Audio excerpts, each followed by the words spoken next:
어느 분야든 동일하게 경험할 수 있는 진리가 있는데 무엇을 배우거나 익힐 때 일어나는 일입니다. 처음에는 어설프기도 하고 또 잘 못하면서 어떤 일들을 배우죠. 그러다가 꾸준히 무언가를 하기 시작하면 능숙해집니다. 어색하던 몸짓이 익숙해지기도 하고 프로보티를 벗고 내가 원하는 대로 무언가를 할 수 있게 돼요. 그게 뭐 영어일 수도 있고 스포츠일 수도 있고 뭐 디자인일 수도 있고 노래일 수도 있고 여러 분야에서 그렇습니다. 그런데 어느 정도 시간을 보내고 나면 궤도에 오르게 됩니다. 그래서 잘 되게 될 때가 있는 거죠. 그런데 잘 되던 게 어느 순간 안 되는 때가 있습니다. 익숙해졌다고 생각이 됐는데 어느 순간 잘 모르겠는 것 같은 생각이 들 때도 있고 이 정도 했으면 어디 가서 방구 좀 피겠다 싶은 때가 있는데 또 어떨 때는 내가 지금까지 어떤 인생을 살아왔나 이런 고민이 들 때가 있습니다. 지금까지 해왔던 것들이 아무런 의미가 없어 보이는 때가 있는 거죠. 그때 해야 하는 것은 기초로 다시 돌아가는 것입니다. 인생의 어느 분야가 다 그렇듯이 저도 목회를 하면서 그런 순간들이 있습니다. 제가 딱 20살 때부터 사역을 시작했거든요. 군대 빼면 14년 동안 사역을 하고 목사로 살고 있는데 사역을 하면서 정말 많은 일을 겪었습니다. 다 이야기할 수 없는 여러 가지 일들을 많이 겪었는데 그러면서 이제 좀 익숙해졌나 싶은 마음이 들 때가 있어요. 꼭 그런 마음이 들 때마다 어떻게 할 수 없는 뭐 어려움을 겪기도 하고 마음이 흔들리기도 하고 또 어려워지는 좀 도망칠 수 없게 일이 벌어지는 일들이 나타나기도 합니다. 그때 제가 하는 것 중에 하나는 이제 기초로 돌아가는 거예요. 청년 사역을 하다가 어려움을 만나면 감리교에서 나온 청년 사역 가이드 같은 책이 있는데 그걸 보면서 내가 청년 사역을 하면서 놓치고 있는 게 무엇인가 한 번씩 보기도 하고 또 부르심이 흔들릴 때가 찾아오면 그 부르심과 관련된 책을 읽으면서 목회자로서의 부르심을 다시 점검하고 내면 세계가 흔들리는 것 같은 상황에서는 또 책을 보면서 그렇게 하기도 합니다. 그리고 가장 근본적인 것은 성경을 읽으면서 저의 신앙의 기본과 기초를 돌아보게 되는 거죠. 그리고 제일 근원적으로는 복음에 대해서 생각합니다. 왜냐하면 복음이 제가 사역을 하고 삶을 살아가는 가장 큰 이유와 저의 정체성의 근원이 되기 때문에 그렇죠. 어느새 복음이 나의 삶의 복음이 아니면 사역이 흔들리게, 삶이 흔들리게 되더라고요. 우리는 보통 복음을 기쁜 소식 혹은 좋은 소식이라고 번역해서 부릅니다. 둘 다 틀린 말은 아니지만 기쁜 소식보다도 좋은 소식이라고 우리가 번역하고 이해하는 게 더 좋을 것 같아요. 왜냐하면 기쁜 소식이라고 하는 말 안에는 그 소식이 나를 기쁘게 해줘야 할 것 같다는 생각이 깔려있기 때문에 그렇습니다. 한국 교회에서도 그냥 나를 기쁘게 하는 게 기쁜 소식이야, 복음이야 라고 많이 생각하고 있기 때문에 그래요. 그런데 그렇지 않은 것이죠. 우리가 오늘 읽은 본문의 시작도 좋은 소식이라고 되어 있습니다. 여러분, 좋은 게 있으려면 뭐가 있어야 되죠? 나쁜 게 있어야 좋은 게 있습니다. 그래서 이 복음은 누구에게나 좋은 소식은 될 수 없습니다. 이게 좋은 소식인 건 맞는데 이 좋은 소식이 누구에게나 좋은 소식이 될 수는 없습니다. 그럼 누가 좋은 소식을 좋은 소식으로 여길까요? 내가 살고 있는 이 사회와 삶이 폭력과 힘이 지배하고 있는 세상임을 깨달은 사람입니다. 사랑과 정의가 무너지고 돈과 권력으로 움직이는 세상을 인식할 때 그렇게 믿을 수 있습니다. 여러분 요즘에 그 시심 잘 묵상하고 계시죠? 네, 새로 바뀐 성경이 뭐죠? 감사합니다. 아무도 대답 안 하요. 큰 상처를 입었을 것 같은데 네, 아모스를 묵상하고 있죠. 아모스가 선지서이고 그 얼마나 이 주변 나라들이 악한 일들을 해왔는지를 우리가 그제를 통해서 살펴봤습니다. 임신한 여인의 배를 가리기도 했고 내 이익을 위해서 형제들끼리의 갈등을 부추기기도 하고 왕을 죽이기도 하는 세상이 아모스의 세상이었습니다. 지금 세대도 똑같이 그런 일이 나타나진 않지만 비슷한 일이 많이 나타나고 있죠. 이런 깨어진 세상이 당연하다고 여겨지지 않는 사람들에게만 좋은 소식은 좋은 소식일 수 있다는 거예요. 가령 깨어진 세상 속에서도 아주 잘 적응해서 익숙하게 살아가고 있다면 이 좋은 소식은 그냥 여러 가지 들리는 소식 중에 하나로 여기게 될 것입니다. 그래서 우리가 오늘 본문을 통해서 좋은 소식은 무엇이고 또 우리는 어떻게 믿음으로 반응해야 할 것인가를 함께 살펴봤으면 좋겠어요. 저는 하나님이 이스라엘이라고 한 나라를 택하시고 사용하시는 것을 묵상할 때마다 참 은혜가 되고 감사가 됩니다. 왜냐하면 그때 야곱이 그族장이었을 때 70명을 데리고 애굽으로 가잖아요. 그때 가장 큰 나라는 애굽이었고요. 그 애굽을 사용하시면 더 많은 일들을 혹시나 하실 수도 있을지 모르겠어요. 그런데 애굽에 비하면 이스라엘은 나라라고 불리기도 힘들 정도로 아주 작은 소수 민족이었습니다. 그런데 하나님은 그들을 택하셔서 하나님의 일을 감당하세요. 여기에는 크게 두 가지 의미가 있는데 어떻게 그들이 쓰임받을 수 있었나. 첫 번째는 그들이 약했기 때문에 쓰임받을 수 있었다라고 하는 것을 묵상하게 됩니다. 강한 나라가 큰 역사를 이루는 것은 어쩌면 당연한 것입니다. 하나님이 일하지 않으셔도 강한 나라는 큰 역사를 이룰 수 있습니다. 그런데 하나님은 이스라엘의 약함을 통해서 하나님이 일하셨고 위대한 일들을 역사를 통해 이루신 것을 우리가 알고 있죠. 그 약함이 하나님이 사용하시는 강함이 되었어요.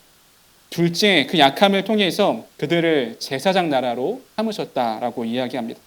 제사장의 역할은 사람들로 하여금 하나님께 나와서 예배하게 하는 역할이 있습니다. 그러니까 이스라엘을 통해서 모든 열방이 하나님께 예배하도록 이스라엘을 부르셨다라고 하는 그 의미가 담겨져 있는 거예요. 하나님은 아브라함을 부르셔서 이 일을 약속해 주셨습니다. 하나님께 이렇게만 쓰임받아도 참 은혜와 복이라는 생각이 들어요. 그런데 중요한 것은 이스라엘이 어떻게 반응했나요? 하나님이 그렇게 약하고 보잘것없던 이스라엘을 택하셔서 강하게도 하시고 많은 역사를 이루셨는데 이스라엘의 반응은 점점 하나님을 거역하고 이방신을 섬기며 우상들을 따르게 됩니다. 왕들은 백성의 안위를 살피지 않고 왕위를 유지하고 자기 만족을 위해 통치하기 시작해요. 요즘 새벽 시간에 역대하 말씀을 묵상하고 있는데 계속 반복되는 이야기는 유다 백성들이 계속해서 하나님을 떠나고 누군가 왕이 되었는데 그 왕이 아합의 길을 걸어갔다. 그러니까 하나님을 떠나 불순종의 길을 걸어갔다라고 하는 역사가 반복됩니다. 근데 하나님은 그런 그들을 그냥 두고 보지 않으시고 계속 선지자들을 보내셨어요. 쉽게 말해서 너희 지금처럼 살면 망한다. 돌이켜서 하나님께로 돌아와야 된다. 이런 류의 말씀들을 계속 선지자를 통해서 말씀하십니다. 그런데 역시나 그들은 선지자들의 말을 듣지 않게 되죠. 그리고 솔로몬 이후에 나라가 나뉘어지고 각각 바벨론과 아수르에 의해서 나라가 멸망당하게 됩니다. 가볍게 이야기하고 넘어가지만 그들이 겪어야 할 아픔과 문제가 무엇이었는지를 보면 정말 끔찍합니다. 에스겔서에 잘 나와 있기도 한데 바벨론 강가에 앉아서 고향을 생각하면서 슬피 울기도 해야 되고 아까 이야기 나눴던 것처럼 바벨론의 사람들이 임신한 사람들의 배를 갈라서 그 아이를 죽이기도 하고 이런 수모와 아픔을 다 겪어했던 게 포로기의 사람들이었어요. 먹을 게 없어서 자신의 자녀까지 잡아먹었다. 이런 표현들도 성경에 기록되어 있습니다. 이들의 고통이 어떨까요? 절망으로 가득 차서 아무것도 할 수 없는 상태였을 것입니다. 구약은 이스라엘 백성들이 이러한 상황에서 어떻게 반응했는지를 이야기하는데 첫 번째는 그냥 하나님께 등을 돌린 사람들이 있습니다. 하나님이 가장 필요한 시기에 아무것도 하지 않으시고 그냥 나를 내버려 두셔서 내가 고통을 받게 되었구나. 하나님이 있으나 마나 하구나. 그러면서 자연스럽게 이방신들을 섬긴 사람들이 있고요.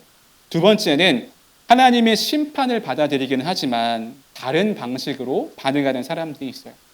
예루살렘에서의 극도의 고난을 공포로 느낀 사람들은 우리가 받을 벌이 마땅하긴 하지만 너무 잔인하다고 항의합니다. 하나님이 어떻게 여자와 아이들도 학대받도록 하셨는지 그렇게 항의해요. 어떤 이들은 헛된 희망을 품기도 하고 어떤 이들은 에돔과 바벨론에게 복수를 해달라고 요청을 하기도 합니다.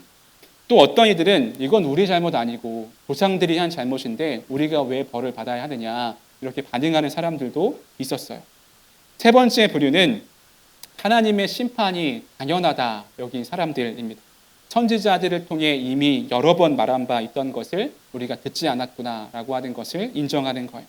그리고 그 고통 가운데에도 포기하지 않고 하나님께 자비를 구했던 사람들이 있었습니다. 우리를 회복시켜 달라고 은혜를 베풀어 달라고 기도하고 요청했던 사람들이죠. 이 세 가지의 모습이 연약한 우리의 삶에 다 드러납니다. 하나님을 떠나서 아예 다른 방식을 찾을 때도 있고 하나님의 뜻을 알면서도 외면할 때도 있죠. 그리고 고통 중에도 하나님께 나아가는 삶의 모습이 있을 때도 있습니다. 그런데 이것보다 더 중요한 것은 그렇다면 하나님의 마음은 무엇인가 라고 하는 것을 우리가 알아야 할 필요가 있죠. 이스라엘을 심판하고 그들이 마땅한 벌을 받도록 내버려 두시는 것이 아니라 그들로 하여금 다시 그 일을 통해 하나님께 돌아오길 원하는 게 하나님의 본심이었다라고 하는 것입니다. 지한이가 첫돌쯤 되었을 때 보통 아이들이 첫돌 전으로 걷기 시작하거든요. 근데 지한이가 첫돌이 좀 지났는데 잘 이렇게 못 걷는 거예요. 그래서 병원 간 김에 의사 선생님한테 지한이가 잘 못 걷는 것 같다라고 이야기했더니 단번에 하는 이야기가 너무 많이 안아줘서 그렇다라고 이야기를 했습니다. 저희가 지난 교회에 있을 때 제가 제일 어린 전도사였고 되게 오랜만에 어린 전도사가 왔고 결혼도 하고 애도 난 거예요. 얼마나 이쁨을 받았겠어요. 주말에 교회 가면 지한이가 뭐 엄마 아빠한테 안겨 있을 시간이 없었습니다. 교회 권사님들이 데려가서 봐주시고 청년들이 다 데리고 가서 이제 그냥 놀아주고 그러면서 애가 이제 걸을 시간이 없던 거죠. 제가 보면서 넘어질 것 같으면 또 신경이 쓰이고 괜히 아플까 더 안아주고 이렇게 했던 게 오히려 아이가 좀 걷는 게 좀 늦어지게 된 거예요. 이게 그런 게 아닐까 싶습니다. 하나님 마음도 그냥 우리가 품 안에 두고 있으면서 잘 아무런 고통 없이 눈물 없이 이렇게 하는 게 더 좋겠다 생각이 우리는 그렇게 들지만 그렇게 고통과 고난과 어려움의 시간을 지내면서 다시 우리가 그 길을 걸어갈 수 있도록 올바른 길을 걸어갈 수 있도록 하려고 하는 게 하나님의 본심과 마음이라고 하는 거죠. 그래서 잘못된 방향으로 나아가던 길을 다시 돌이켜 하나님께로 향하게 하는 여러 방식으로 선지자들을 보내시고 벌을 받게 하시고 나라가 망하게도 하시게 하는 것입니다. 여러분 이사야 40장부터 55장까지를 한번 잘 묵상해 보세요. 그러면 이러한 하나님의 마음이 잘 드러나 있는 것을 볼 수가 있습니다. 그럼 우리가 오늘 함께 읽은 본문을 보면 오늘 본문은 구약의 복음이라고 부를 수 있습니다. 우리가 지난 전도 축제할 때 로마서 말씀으로 했었는데 사도 바울이 이사야의 말씀을 인용해서 쓴 구절이기도 합니다. 이 구절을 통해서 좋은 소식이 무엇인지 세 가지로 살펴보겠습니다. 첫 번째는 포로와 같은 이들을 위한 좋은 소식인데 이사야 52장 7절 같이 한번 읽어보겠습니다. 시작. 좋은 소식을 전하며 평화를 공포하며 복된 좋은 소식을 가져오며 구원을 공포하며 시온을 향하여 이르기를 내 하나님이 통치하신다 하는 자의 산을 넘는 발이 어찌 그리 아름다운가. 아멘. 여기 보면 아주 핵심적인 문장이 나타나 있는데 그것은 하나님이 통치하신다라고 하는 것입니다. 통치는 왕이 하는 거죠. 즉 하나님이 왕이시다라고 하는 표현이 여기 들어가 있는 거예요. 바벨론에 끌려가서 아수르에게 나라가 망해서 고통과 아픔을 겪고 있는 이스라엘 백성들은 누구의 지배를 받고 있나요?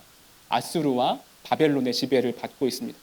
큰 고난과 핍박을 받으면서 고향을 그리워하며 살아가고 있는 이들이에요. 그런데 너희에게 좋은 소식을 전한다라고 이야기하면서 그 좋은 소식의 가장 핵심적인 이야기가 무엇이냐면 하나님이 통치하신다라고 하는 것입니다. 이것이 포로기를 살고 있는 이들에게 얼마나 좋은 소식일까 생각을 하게 돼요. 우리는 바벨론 포로기, 아수르에 의해서 나라가 망하고 이런 때를 살고 있지는 않지만 그때와 비슷한 모습으로 살아갈 때가 있습니다. 눈에 보이지 않지만 모두가 하나의 목표를 가지고 살아가는 것처럼 보일 때가 있어요. 세상에서 가장 강력하게 제시하는 것은 돈이죠. 서점가에 가보면 1억 모으는 법, 돈을 자유롭게 사용할 수 있도록 그런 경제적 자유를 누리는 것, 이런 것들이 가장 제일 눈에 잘 보이는 것에 있습니다. 우리의 마음을 자극하는 마케팅들이 난무합니다. 저도 이렇게 보다 보면 마음이 흔들릴 때가 있어요. 이렇게 하면 1억을 벌 수 있나? 이런 마음들이 들 때가 있습니다. 돈이 없는 게 죄악처럼 여겨지는 시대처럼 우리가 살아가죠. 차별과 배제가 가득한 세상이기도 합니다. 여러분, 우리나라에 해외에서 이주에 들어온 이주 노동민들이 144만 명이 된다고 합니다. 그런데 우리나라 정부가 보유한 행정 자료 중에 이주 노동자들이 사망한 수에 대한 통계가 없다고 합니다.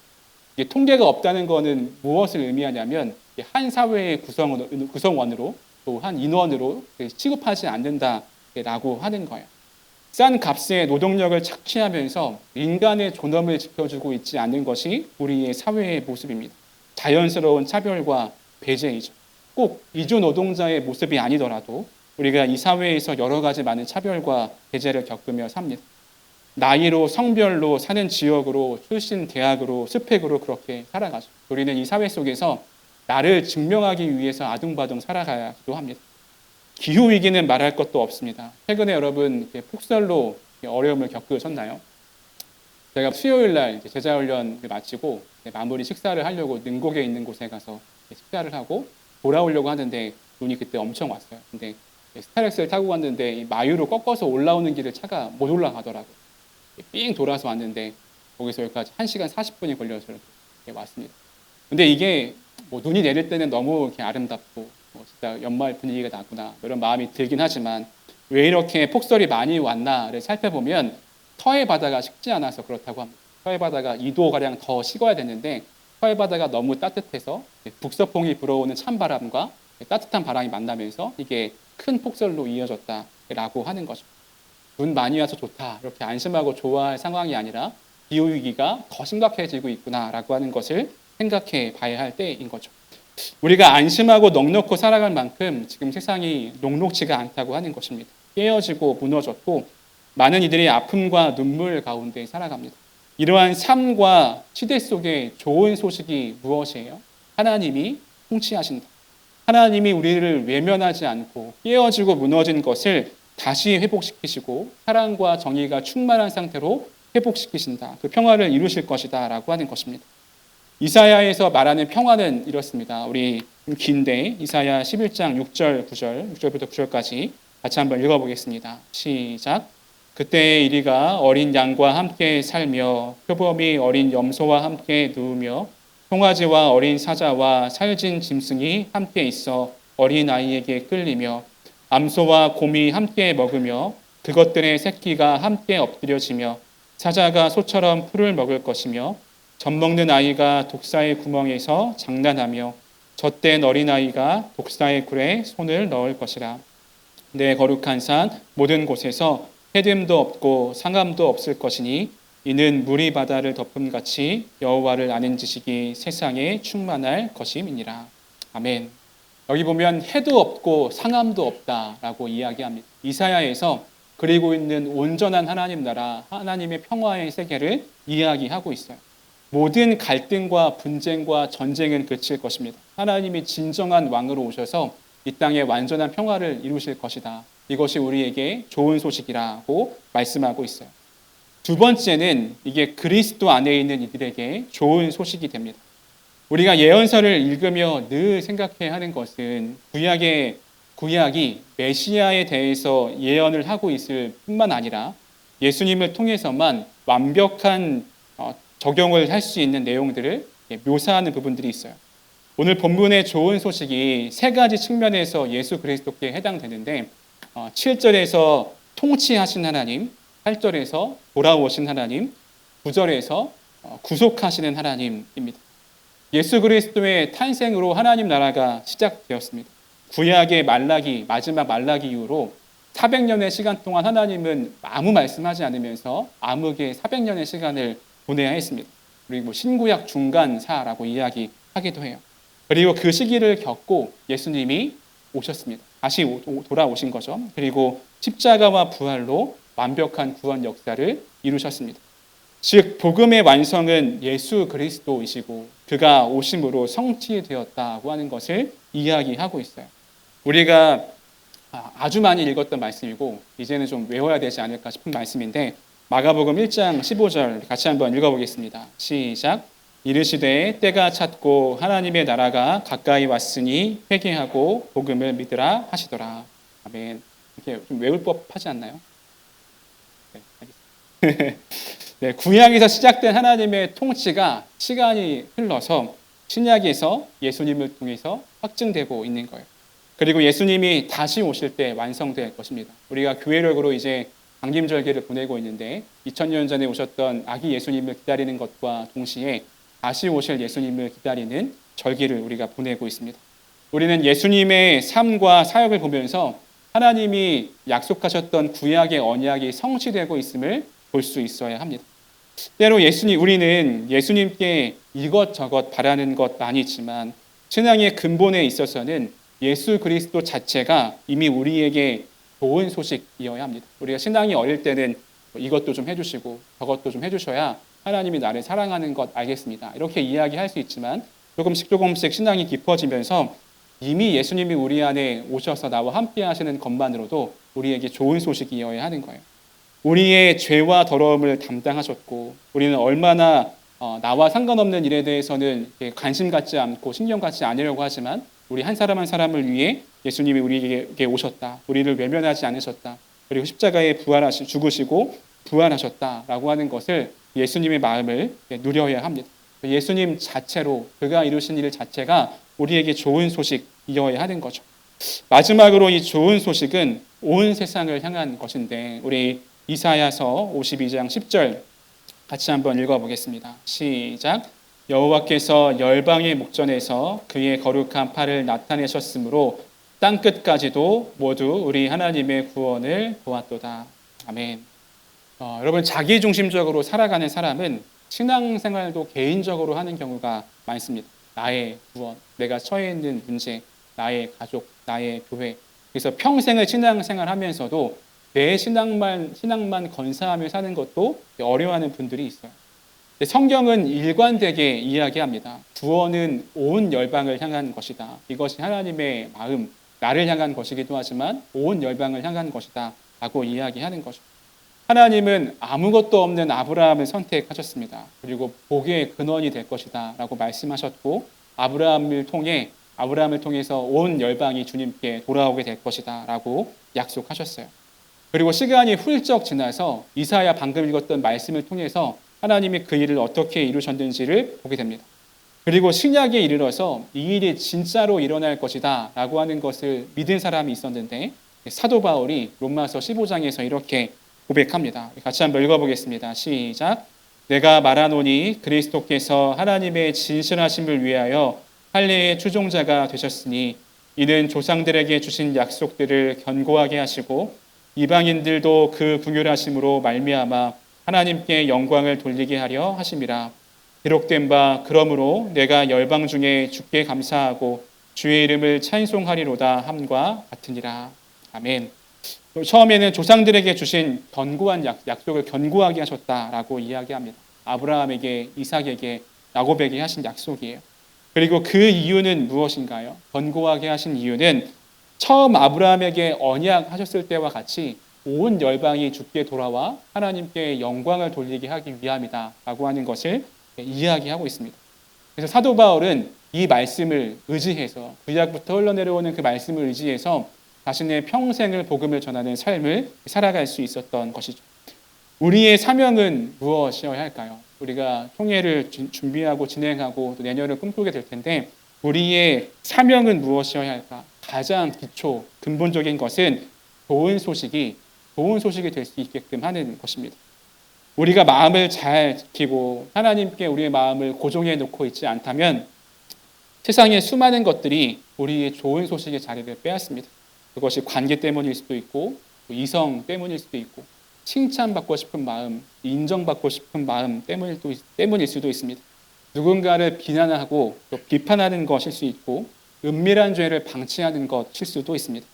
때론 이런 것들이 우리에게 두려움으로 다가올 때도 있는 거죠. 그러면서 청년교회에게 좋은 소식은 무엇이어야 할까라고 하는 것을 생각하게 됩니다. 우리에게 가장 근본적인 좋은 소식은 무엇이어야 하나요? 예수 그리스도이어야 합니다. 이게 말씀을 이렇게 준비하면서 정말 상투적으로 들리지 않았으면 좋겠다. 모든 문제의 답처럼 유년부나 아이들 설교하러 가면 애들이 학습돼 있어요. 뭘 물어봐도 제일 먼저 예수님 하나님 답하거든요. 질문과 상관없이 예수님 하나님 답해요. 제가 방금 이야기한 이야기가 그냥 그렇게 들리지 않았으면 좋겠다라고 간절히 기도하고 올라왔습니다. 우리의 근원, 우리의 기초가 무엇이 되어야 하느냐? 예수 그리스도이어야 하는 것이죠. 청년들의 1:1 관계에 있어서도 예수 그리스도가 근본이 되어야 됩니다. 기초가 되어야 돼요. 목장 공동체, 또래 공동체에서도 예수 그리스도가 기초가 되어야 합니다. 우리 청년교회 안에도 예수 그리스도가 기초가 되어야 하고 그분과 함께하는 것 자체가 우리에게 좋은 소식이 되어야 돼요. 생각해보면 우리의 자랑이 될 만한 것들도 있습니다. 청년들이 모이기 시작한 것, 우리가 새가족 통계를 보겠지만 그 전보다 많은 새가족들이 오기도 했고 청년교회를 시작하면서 보통 청년교회를 시작하는 다른 교회들을 보면 우리보다 규모가 큰 경우가 많은데 그거에 비하면 우리가 잘 준비하고 잘 진행해서 많은 결산을 낸 것, 이것이 우리에게 자랑일 수도 있고 좋은 소식일 수도 있습니다. 총회를 준비하고 한 해를 마무리하는데 계속 하나님이 저에게 주신 마음은 기초 위에서 다시 시작해야 된다라고 하는 마음을 주세요.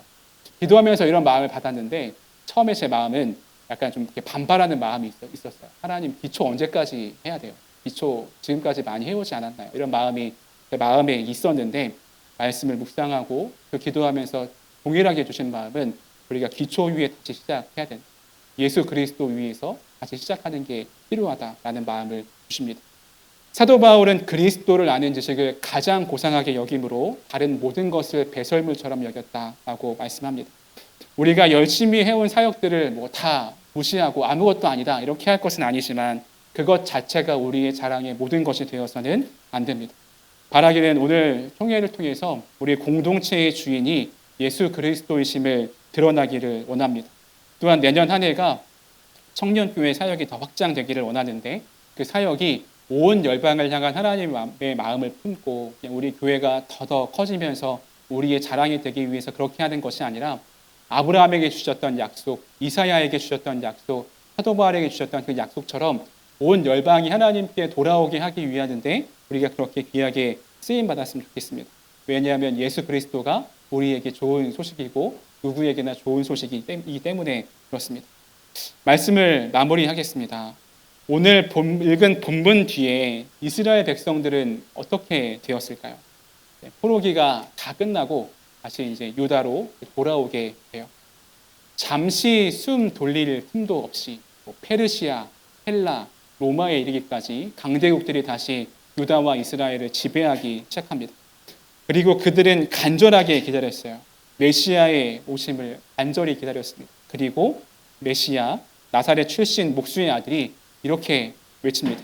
때가 찼고 하나님의 나라가 가까이 왔으니 회개하고 복음을 믿으라. 우리가 이 기초 위에 든든히 서서 이 깨어진 세상을 하나님 나라로 바꿔가는데 귀하게 쓰임 받았으면 좋겠습니다. 우리가 청년교회가 그것을 소망했으면 좋겠어요. 우리가 계속해서 하나님 나라를 실현해내고 예수님이 오셔서 말씀하신 것이 우리에게 복음이고 좋은 소식이었으면 좋겠습니다. 우리가 총회 진행하고 내년 한 해를 그렇게 보내면서 우리가 이 기초 위에 든든히 서서 하나님 나라를 이뤄가는 모두가 되기를 주님의 이름으로 축복합니다.